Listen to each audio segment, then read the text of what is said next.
पूर्वतन मंत्री सुशांत सिंह परलोक भुवनेश्वर स्थित एक घरोई हस्पिटाल रे सुशांत सिंह परलोक मात्र 53 वर्ष बयस शेष निश्वास त्याग करिसेंती।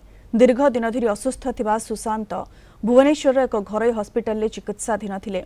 सुशांत सिंह मोटो न्यूरोन डिजीज रोगरे पीड़ित थिले। पश्चिम ओडिशा राजनीति रे सुशांत सिंह जने प्रभावशाली नेता भावे परिचित थिले। भटली विधानसभा आसनरू से लगातार 3 थर विधायक निर्वाचित होइथिले। 2009 रे प्रथम थर विधानसभा को निर्वाचित हेबा परे 2014 और 2019 रे मध्य भटली आसन बजाय रखिथिले। नवीन पटनायक सरकार से श्रम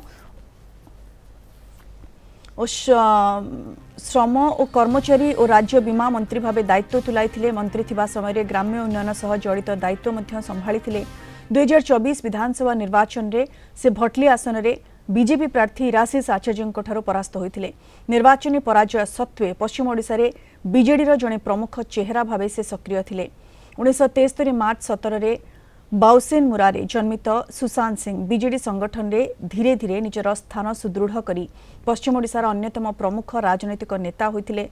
तांको वियोग खबर प्रचारित हेबा परे बरगढ़ जिला समेत समग्र पश्चिम ओडिशा रे शोकर छाया खेली जाइछि। भटली और राज्यवासी दीर्घ वर्षर जनसेवा को स्मरण कर श्रद्धांजलि जनाउछि। सुशांत सिंह पार्थिव शरीर को आज हस्पिटाल विधानसभा पर बीजेडी कार्यालय को नियाजिब। सेठारु तांको जन्ममाटी बरगढ़ भटली को नियाजिब। निज जन्ममाटी रे तांकर शेषकृत्य संपन्न हेब।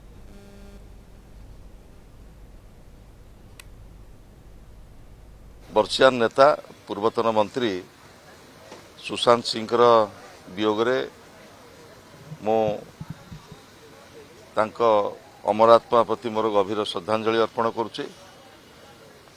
स्वर्गत सुशांत सिंह जो अत्यंत जड़े जनप्रिय नेता थिले एवं मंत्री हिसाब रे पश्चिम ओडिशा विकास रे तांकर गोटे विशाल योगदान थिला। एतिकी कम रे कहले यथेष्ट हबो। जड़े दक्ष संगठक एवं पश्चिम ओडिशा विकास रे तांकर योगदान एवं किभली भाव रे दल को संगठित करा जिवो तृणमूल स्तर रे तांकर जीवनव्यापी त्याग एवं तपस्या को आमे समस्त आज स्मरण करूछु। निश्चित भाव रे सुशांत सिंह आम दलर जने तरुण तुर्की नेतारू जने दक्ष नेता भाव रे जने निष्ठापर कर्मी भाव रे से जो सुनाम अर्जन करथिले अल्प बयस जीवन दीप लिभिगला।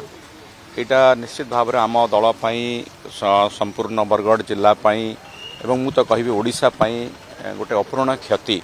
आगुरी देह खराब होता 2025 फेब्रुआरी 2 तारीख आणिक आम एपोलो हॉस्पिटल भर्ती कराई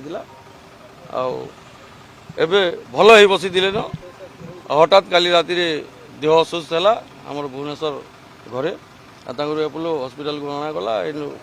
पहुँचला बेलू डाक्टर देखिले मृत घोषित।